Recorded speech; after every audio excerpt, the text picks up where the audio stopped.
Ville et avec votre invité ce matin, Thomas. Oui, je reçois ce matin une échographe. On vous présente jamais. Échographe, c'est l'appareil. Échographiste, Ouais, Marina c'est la Carrère. machine, Mais c'est vrai qu'on vous présente jamais comme ça, comme une échographiste. Et vous avez été formée à ça? Ah oui, j'ai un diplôme. Non, mais même. je veux dire, c'est ça votre spécialité, quoi. Oui, absolument. C'est Je suis ça votre échographiste. spécialité. Mais si vous venez ce matin, c'est pas pour me faire une écho, mais pour parler du nouveau numéro d'Enquête de santé diffusé ce soir en prime sur France 5 qui s'intéresse alors à l'influence de la musique sur notre santé. Alors au début, quand j'ai vu ce thème, je me suis dit waouh, qu'est-ce qu'ils vont bien pouvoir raconter là-dessus pendant toute une soirée. Et en fait, en regardant ce doc, j'ai appris beaucoup de choses. Mais c'est vrai que c'est assez original comme thème. Est-ce que c'est vous qui avez eu l'idée, Marina? Non, c'est pas moi, c'est mes équipes en l'occurrence. Mais c'est vrai que ça faisait longtemps qu'on avait envie d'en parler, que c'est pas forcément facile d'arriver à le mettre en image de manière suffisante. Et voilà, on avait quelques jolis témoignages qui ont permis de commencer cette enquête. Et c'est assez fascinant quand même. Avec un documentaire qui s'ouvre sur cette célèbre musique.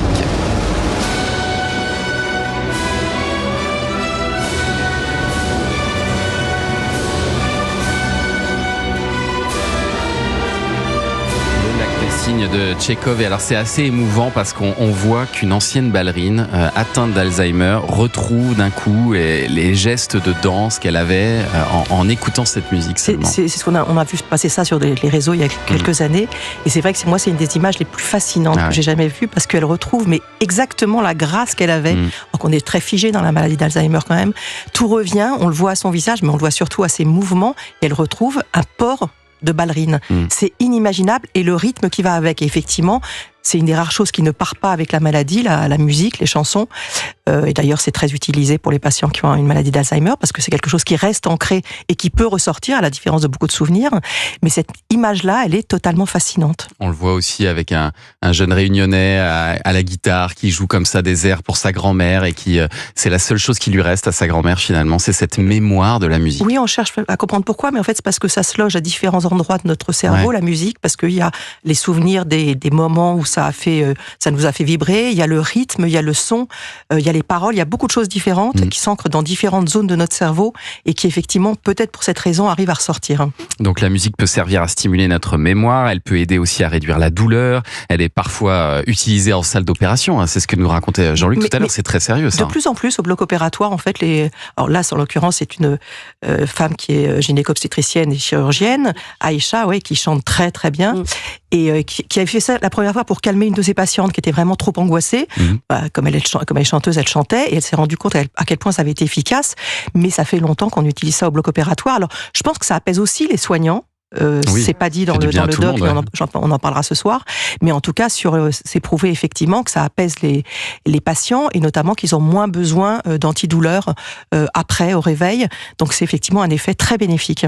Vous dites on en parlera ce soir parce que après le documentaire qui dure 52 minutes, vous organisez un débat en direct, absolument. Vous répondez aux questions des gens. Avec des experts et avec également Aïcha sera là, avec sa collègue urgentiste et elles chantent ensemble. Et puis Marianne James aussi sera là pour chanter. Voilà, donc on va être de bonne humeur. Et alors, vous êtes investi aussi dans ce documentaire parce que vous jouez à un moment la cobaye pour montrer les effets chimiques de la musique sur notre corps. Alors, expliquez-nous cette expérience, Marina Carrère. Oui, effectivement, je suis allée à l'auditorium de France Culture où il y avait la répétition d'une sonate de Brahms. Et donc j'étais équipée de capteurs pour la tension et pour le rythme cardiaque. Et donc j'ai suivi toute la répétition. En notant à chaque fois quelles étaient mes émotions, quand la musique était plus calme, quand la musique était plus forte, etc. Et après, ça a été analysé donc par le cardiologue qui a constaté que j'avais une élévation du rythme cardiaque très nette quand je mettais que j'avais des émotions très importantes, mais des élévations qui sont importantes, parce que je passais de 80, 85 à 130. Sans que moi je ne me rends compte de rien. Sans que vous fassiez d'efforts particuliers, sans rien évidemment, du tout, vous êtes assis sur votre chaise. J'écoutais simplement, et c'est ça qui est fascinant. Et en fait, c'est lié à la sécrétion de la dopamine par le cerveau, qui passe par le circuit de la récompense, mais c'est tout à fait étonnant que ça provoque une vraie élévation du rythme cardiaque. C'est même comparé aux mêmes effets que la drogue ou le sexe, finalement. Et le sucre, vous avez pris que certains exemples, vous. Je vous vois bien. Comme par hasard. Et alors, vous nous expliquez aussi dans ce doc qu'il faut absolument chanter des chansons à nos enfants. Et notamment notre voix à nous, parents, est particulièrement importante pour eux. Et vous le montrez notamment avec des prématurés. Et c'est vrai qu'on hésite souvent parce que on se dit on chante faux, on sait pas chanter, etc.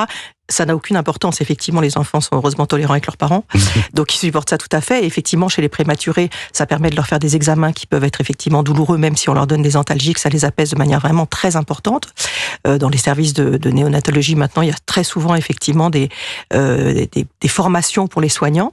Et c'est drôle parce qu'il y a une berceuse qui est chantée dans ce service et apprise aux parents, et qui est une berceuse, moi, que je chantais en russe à mes enfants quand ils étaient petits. Et je leur ai toujours chanté ça. Et ils se plaignaient pas, ils hurlaient pas. Donc, pourtant, je chante vraiment très très faux. Et surtout, ça pourrait aider aussi les prématurés à éviter les retards de langage, parce qu'ils ont souvent des retards de langage. Absolument, et ça déclenche en fait, on constate extrêmement rapidement un réflexe de succion. Ouais. Et ce réflexe de succion va déclencher dans le cerveau le début de l'apprentissage du langage. C'est un truc complètement fascinant. Et on constate qu'ils ont moins de retard de langage, effectivement. Ça va quand même très loin, ce pouvoir de la musique. On s'est même demandé si la musique de Mozart n'augmenterait pas un petit peu le QI. Alors, on n'est pas sûr du résultat. Alors, ça augmente le QI de manière extrêmement éphémère. Ça rend plus intelligent pendant quelques heures. Donc, il faut faire un test de QI juste derrière si on en a besoin, mais pas de manière permanente. Mais il y a effectivement une sonate de Mozart qui est réputée pour être la plus bénéfique pour notre bien-être, et c'est vraiment important. Mais à contrario, j'ai appris récemment que le heavy metal était excellent aussi pour notre humeur. Ah, ça joue aussi. Ça joue aussi, tout à fait, dans le bon sens, par l'énergie que ça procure. Donc, il n'y a pas du tout que la sonate de Mozart. Ça ne nous met pas en colère, le heavy metal. Mais non. Ah, d'accord. Non. Ça donne de l'énergie. Après, vous en faites ce que vous voulez de votre énergie. Bien sûr. Alors ça, ce sera pour le Enquête de santé ce soir. C'est un peu une nouvelle vie aussi pour vous depuis la rentrée, Marina Carrère-Dancos, parce que pour la première fois depuis 26 ans, vous ne présentez plus le magazine de la santé.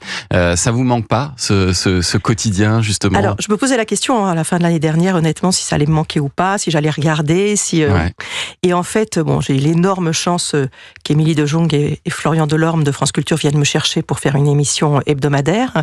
J'ai longtemps hésité, parce que je me sentais pas capable. Ils ont eu la gentillesse d'insister encore et encore, et j'ai accepté. Et très honnêtement, ça ne me manque pas du tout.